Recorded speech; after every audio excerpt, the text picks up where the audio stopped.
Salut tout le monde, aujourd'hui on va essayer de regarder Animation vs Maths d'Alan Baker et du haut de mes 2 ans de prépa MPC-MP et actuellement en école d'ingénieur. On va essayer d'analyser la cohérence mathématique de cette vidéo et expliquer les détails sur le faux. Si vous aimez la physique, j'ai déjà fait une vidéo de ce genre sur Animation vs Physique. Elle est déjà disponible sur la chaîne, vous pouvez aller le checker si vous voulez. C'est parti. Seul au monde.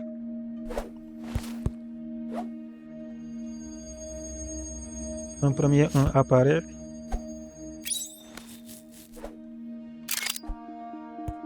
Première égalité.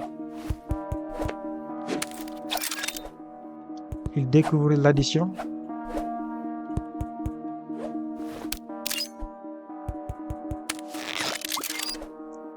Il va pas s'arrêter, j'ai l'impression. Première dizaine.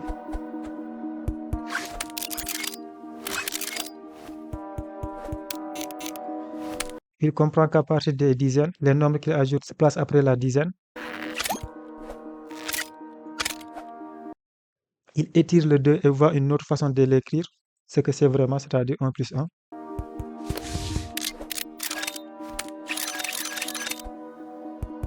Il spamme encore et encore les additions.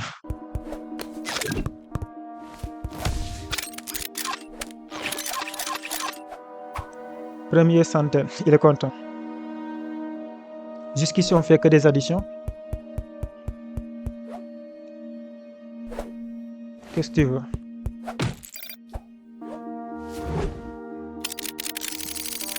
Puis se simplifie encore.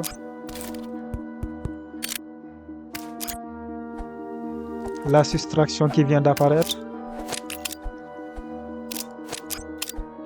Il vient de comprendre ce que c'est. À chaque fois qu'il enlève quelque chose à gauche, il voit que sa égalité change. Il comprend ce que c'est. Normal. Premier moins 1. Un premier nombre négatif qui vient d'apparaître.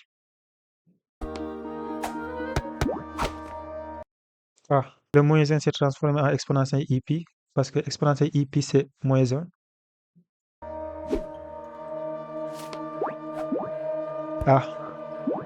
Il est vivant.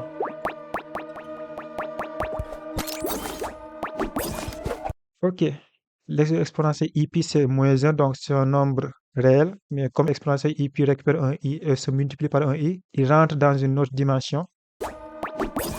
Dimension dans laquelle le stigma ne peut pas aller parce que lui, il fait partie du monde des réels et l'exponentielle IP vient de rentrer dans le monde des imaginaires, d'où le i imaginaire.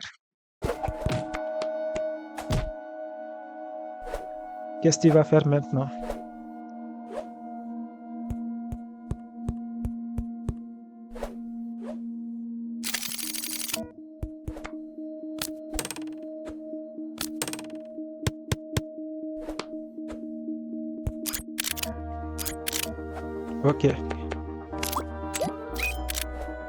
Ok, multiplier un nombre négatif par moins, ça donne un nombre positif. Je viens de découvrir ça aussi. La multiplication. Ça c'est une façon de voir ce que c'est une multiplication. Il se dit 3 fois 3 c'est une ligne de 1 plus 1 plus 1, ça donne 3. Et tu répètes cette même opération 3 fois. Donc 1, 2, 3. Tu le répètes 3 fois et ça te donne 3 fois 3 qui vaut 9. Et pour faire 3 fois 4, c'est la même chose. Une ligne comportant 4, 1 et qu'on répète cette même opération 3 fois. Ça fait 3 fois 4. Et en inversant le 3 et le 4, c'est les lignes et les colonnes qui s'inversent. Maintenant, avec 2 fois 6, une ligne de 6, répétée 2 fois. C'est une façon de voir la multiplication, même si ce n'est pas ce que signifie une multiplication, mais c'est une façon de l'imaginer pour pouvoir faire des calculs.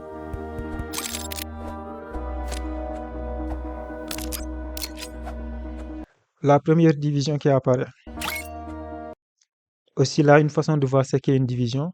Diviser 6 par 2, c'est le nombre de fois qu'on peut enlever 2 de 6. Et là, on peut en enlever 3 fois 2 pour qu'il ne reste que 0. Donc, 6 divisé par 2, ça fait 3. Une façon de le voir toujours.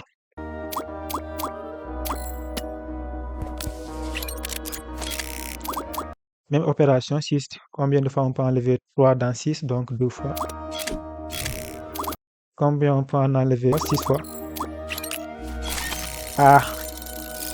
division par 0. Là, il voit que le nombre de 0 qu'on peut enlever de 6, il n'y a pas de limite. On continue d'enlever des 0 autant qu'on veut. Il restera toujours 6, donc l'opération ne s'arrête jamais. Il trouve un infini.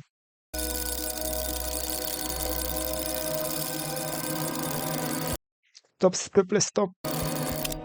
Merci.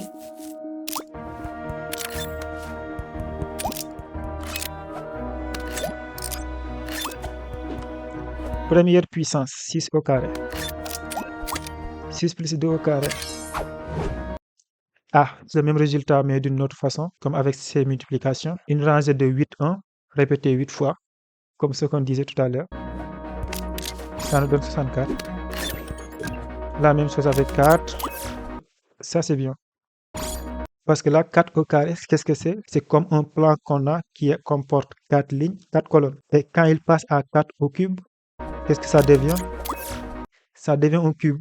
Un cube avec chacune de ces faces qui comporte 4 lignes, 4 colonnes, répétées 4 fois dans la profondeur. Donc, un cube de 4. Comme on voit ici, une face de 4, une face de 4 ici.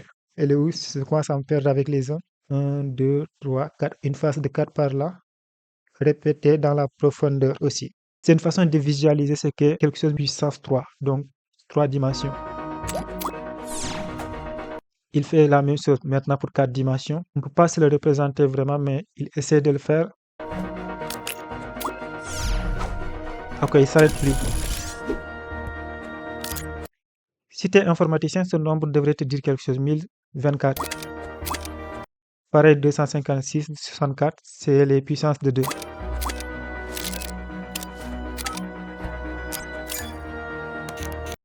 Ok, première fraction. Différentes façons d'écrire une fraction. 4 puissance 1 demi, c'est-à-dire racine de 4.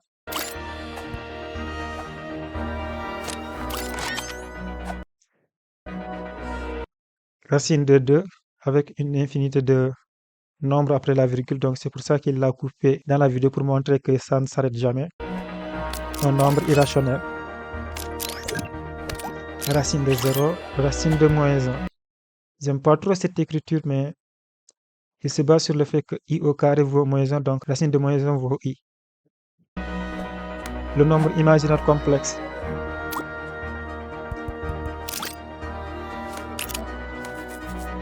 Ok, il comprend que i fois i vaut moins 1. I fois i fois i, donc moins 1 fois i. Et comme le moins 1 précédemment qu'on avait, il fait apparaître l'exponentielle ip qui vaut moins 1.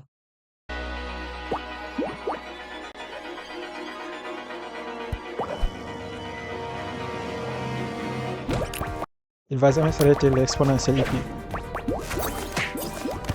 Ah. À nouveau, il voulait encore aller dans le monde des imaginaires parce que dans ce monde, ce sigma ne peut pas y aller pour l'instant. Donc, il lui envoie juste avant qu'il traverse le portail un autre i imaginaire. Et i fois i, ça vaut moins 1, donc tu restes dans le monde des réels. Tu ne pars pas dans le monde des imaginaires. Les deux i se multiplient, i au carré, qui vaut moins 1. Il se passe beaucoup de choses, hein? Le nombre complexe exponentiel ip qui s'écrit sous forme trigonométrique, donc cosinus de quelque chose plus i sinus de le même angle, le tout avec un signe moins devant, donc moins cosinus pi plus i sinus pi. Aïe. C'est bien. Normalement, j'aurais préféré que la rotation se fasse dans ce sens, de là vers là ou bien de là vers là, parce que c'est ça le sens de ip, parce que le pi est positif, donc ça, on devrait aller dans ce sens. C'est ça le sens trigonométrique, mais il s'en fout, donc il part dans l'autre sens qui est exponentiel moins ip.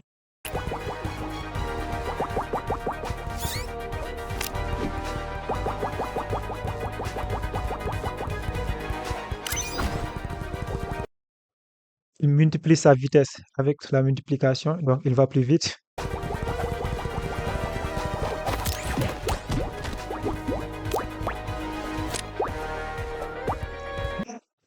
Là, c'est carrément inspiré de la nonne. Regardez un peu, c'est un moins 1 qui se bat avec un plus 1. À chaque fois, il se touche. Le résultat, c'est un 0. Les petits détails qui font plaisir.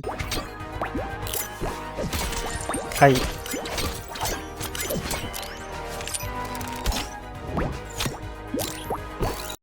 C'est un arc formé avec un 2 multiplié par un autre 2 et qui tire des 4. Les petits détails comme je dis. Et regardez là, l'exponentiel récupère le 4 et l'utilise pour faire un exponentiel i pi sur 4, ce qui lui permet de balayer un angle de pi sur 4, c'est-à-dire 45 degrés sur le cercle trigonométrique. Et ce qu'il vient de faire, et c'est ne peut pas y aller parce que lui, il est dans l'axe des abscisses, le monde des réels. Il se déplace.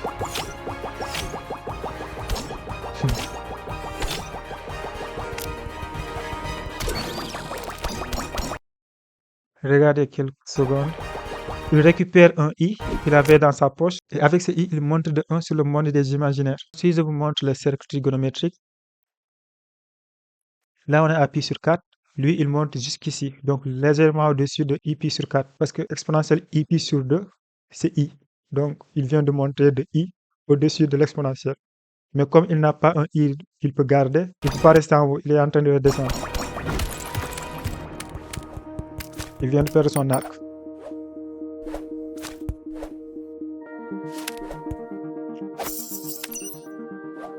Il vient de revoir ce qu'il venait de faire tout à l'heure. Le i était là en haut. Donc il voit qu'il y a un autre monde qui existe, le monde des imaginaires. Un monde dans lequel il ne peut pas aller pour l'instant. L'axe des abscisses, là où il est.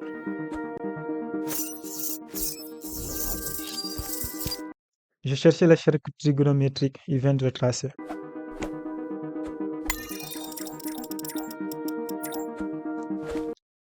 Ok. Les angles sont représentés en radians. La boule n'a pas fait un tour complet parce que pour faire un tour complet, il faut faire un 2 pi radian. Et comme pi est irrationnel parce qu'il comporte une infinité de chiffres après la virgule, il va toujours se rapprocher du 1 mais jamais l'atteindre parce qu'à chaque fois, il faut des chiffres supplémentaires. Bien fait. Et l'écart qui reste, c'est les décimales de pi, fois 2. Regardez une seconde. Attends, ça va trop vite. Là, 0,14 fois 2, ça fait 0,28, etc., etc. C'est exactement cet écart qui reste. Un arc de cercle redressé, le rayon du cercle. Il augmente le rayon du cercle.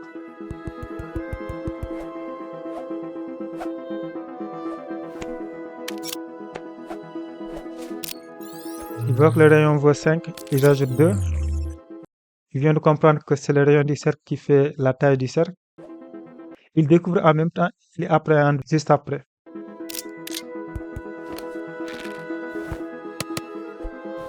Il a fait varier R pour augmenter la taille du cercle. Et s'il fait varier le θ, ça va balayer l'angle de cet axe. Là, on est à 0. S'il augmente θ, on va tourner dans ce sens. C'est pour ça que je disais tout à l'heure que l'exponentielle devrait faire un tour de 180, mais dans ce sens.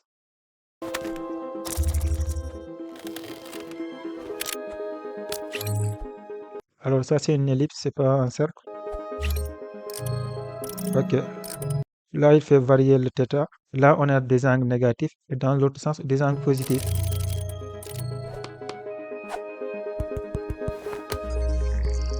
On rediminue la taille du cercle.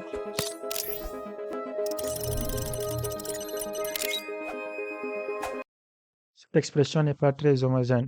On a un angle en radian divisé par un rayon qui donne des radians. Et les rayons sont en mètres ou bien en centimètres. C'est pas homogène. Mais on passe. Première fois qu'il voit cosinus et sinus.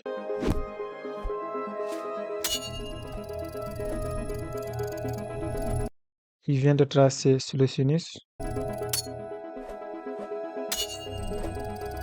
Et il vient de tracer le cosinus. Et comme on voit à chaque fois, le cosinus correspond à cette partie et le sinus tout à l'heure à cette partie. Là, sinus maximum, sinus minimum, c'est-à-dire des nombres négatifs. Là, on augmente jusqu'à 1. Pareil pour le cosinus, mais dans ce sens. C'est super intéressant en vrai. Les deux en même temps.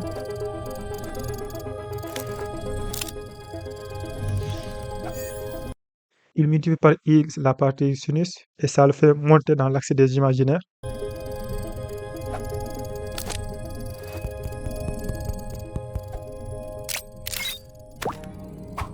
Ça, c'est l'expression trigonométrique exponentielle de ix, c'est cosinus de x plus i sinus x. C'est ce qu'il a utilisé pour obtenir à nouveau l'exponentielle ip. Décidément, il te fatigue beaucoup, hein? Esprit.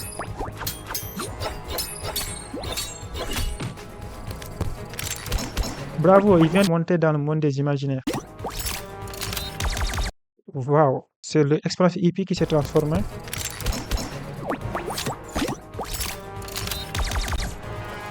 Ok, c'est l'écriture sous forme de série entière de exponentielle de quelque chose. À chaque fois, j'ai dit quelque chose parce que c'est un x qu'on peut remplacer par n'importe quoi. Et là, c'est ça qu'il a écrit en remplaçant le z par ip. Donc, c'est la somme des n allant de 0 à l'infini de ip puissance n sur n factoriel. Et il tire les premiers termes de la somme.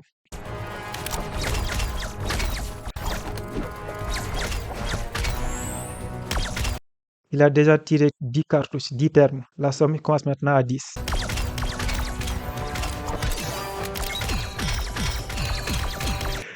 Captain America, on est à 21 termes tirés. L'expression du volume d'un cylindre. D'abord, il avait un cercle qu'il multiplie par sa longueur qu'il veut et ça nous donne un volume. La longueur du cylindre était exactement ce qu'il faut pour pouvoir toucher la somme infinie qui lui coulait jetons.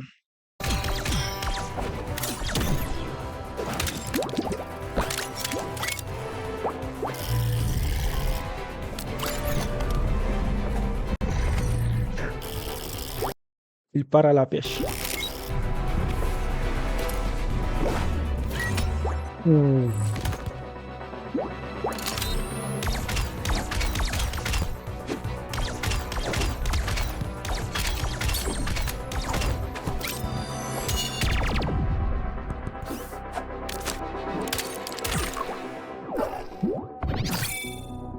On sait déjà ce que c'est, pas besoin d'explication.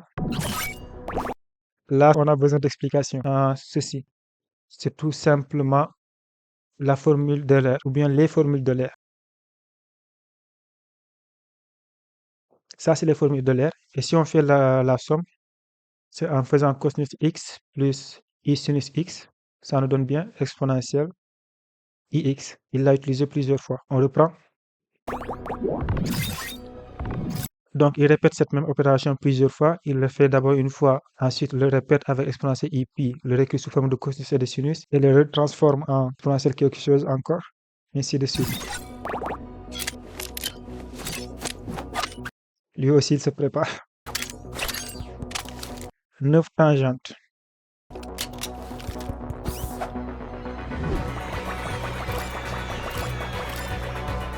Carrément, c'est une arme. Ah. Je vais arrêter la vidéo chaque seconde parce qu'il y a trop de choses qui se passent.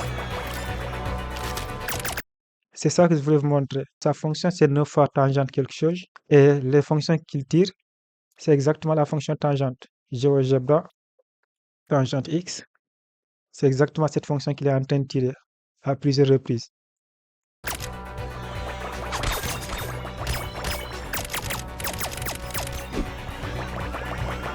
C'est une bonne façon de voir ce qu'est une fonction. Une fonction, tu lui donnes quelque chose, il te rend quelque chose d'autre et il le transforme entre les deux.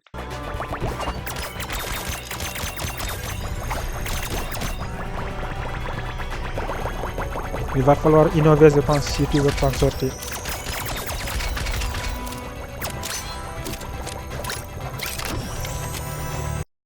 Une ligne droite, il le multiplie par un pi, mais ce qu'il veut vraiment dire, c'est changer l'angle qui correspond à cette droite. Donc, essayer de faire un tour complet sur un cercle qui est énormissime. Donc, il ne va pas s'arrêter pour le moment.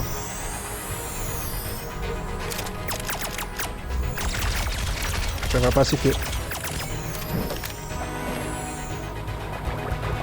Le tour complet va bientôt arriver. Il a récupéré l'infini d'une somme.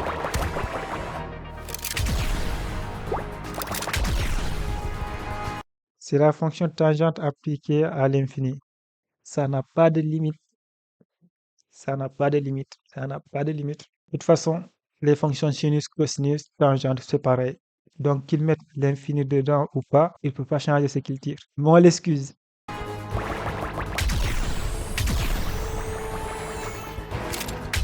Parce que si on regarde bien, c'est toujours des tangentes qui sont tirées, mais qu'on a l'impression qu'ils sont aplatis. Ce qui se passe, c'est qu'en multipliant l'entrée de la fonction tangente par des nombres de plus en plus grands, la fréquence du signal augmente. Donc, pour une même durée de temps, le signal va se répéter plus de fois. Par exemple, multiplions par 2 l'entrée de la fonction pour voir comment ça marche. 2, entrée. Et là, on voit déjà que le signal qui augmente. Et si on continue ainsi de suite en multipliant l'entrée par des nombres qui vont de plus en plus vers l'infini, on voit le signal qui se répète de plus en plus rapidement. Donc, avec une entrée infinie, le signal se répète une infinité de fois. C'est pour ça que les tirs sont plus mortels.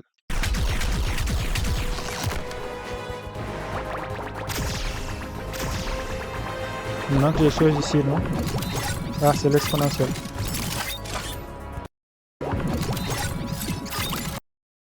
Ok.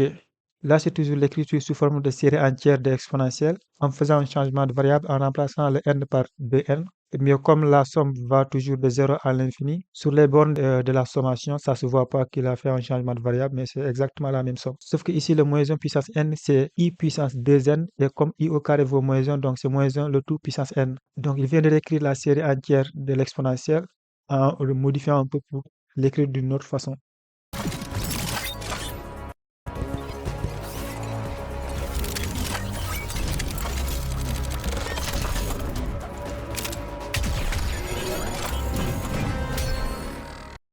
On va dire c'est Donatello. Il vient d'intégrer de 0 à l'infini toutes les sommes qu'il lui a envoyées. Sinicité sur T, tout ça c'est des nombres intégrables. Il n'a pas fait d'erreur.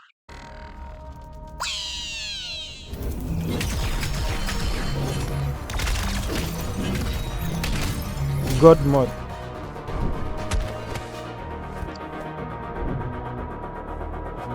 Allez Steve Roger.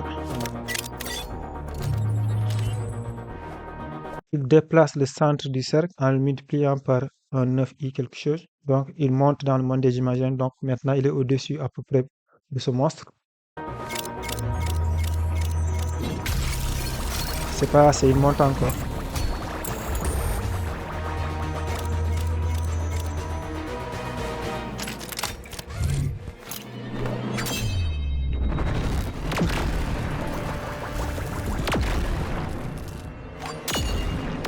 Il tire ce qu'il tirait tout à l'heure, mais multiplié par des cosinus et des sinus. Donc qui se répète à l'infini pratiquement. C'est pour ça qu'on voit des ondes qui se déplacent.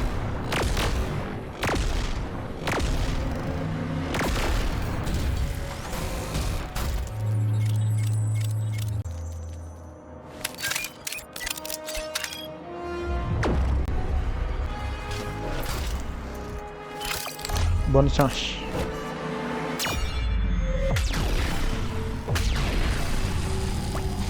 Ah, il s'échappe. Encore, il va aller dans le monde des imaginaires.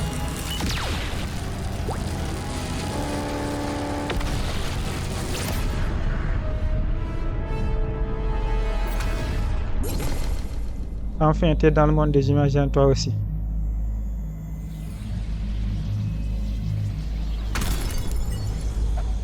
Le monde des imaginaires commence à se briser. Ça ressemble un peu à Doctor Strange, la dimension miroir. Et dans le monde des imaginaires, il n'y a que des racines de nombres négatifs. Ce qui n'est pas possible normalement, mais comme c'est des nombres complexes imaginaires, c'est possible.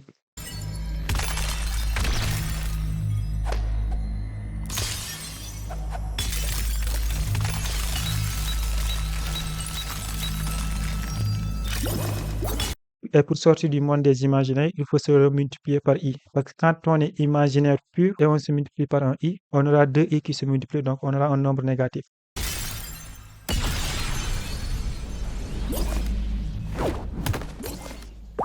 Bravo.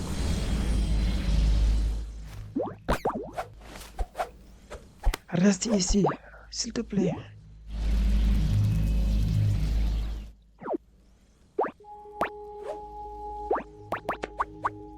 Ils font la paix maintenant. Après avoir tout détruit.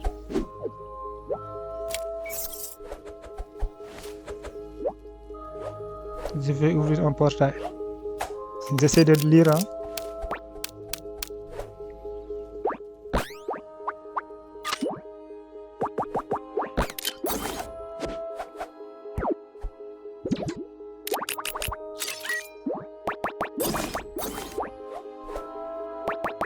il se multiplie par I puissance 4, donc il reste dans le monde réel, en plus dans le sens des positifs aussi.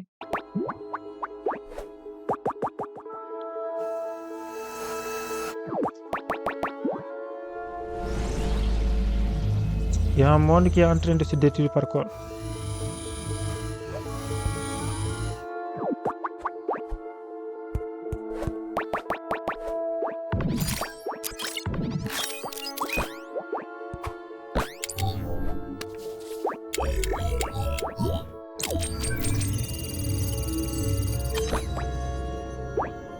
Ils veulent l'envoyer ailleurs.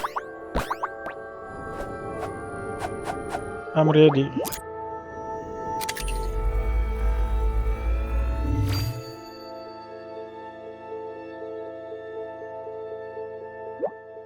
Qu'est-ce qu'il l'a envoyé?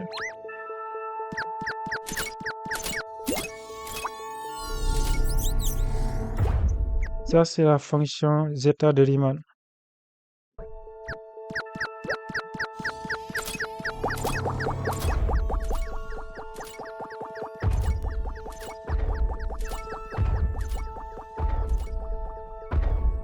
The end. C'était agréable. C'est le bon mot, agréable, satisfaisant. Bon, bah, donc, c'est la fin de cette vidéo. Si vous l'avez aimé, n'hésitez pas à la liker, la partager. Et si vous aimez la science de façon générale, abonne-toi à la chaîne. On parle de tout ce qui touche de près ou de loin à la science. Ciao!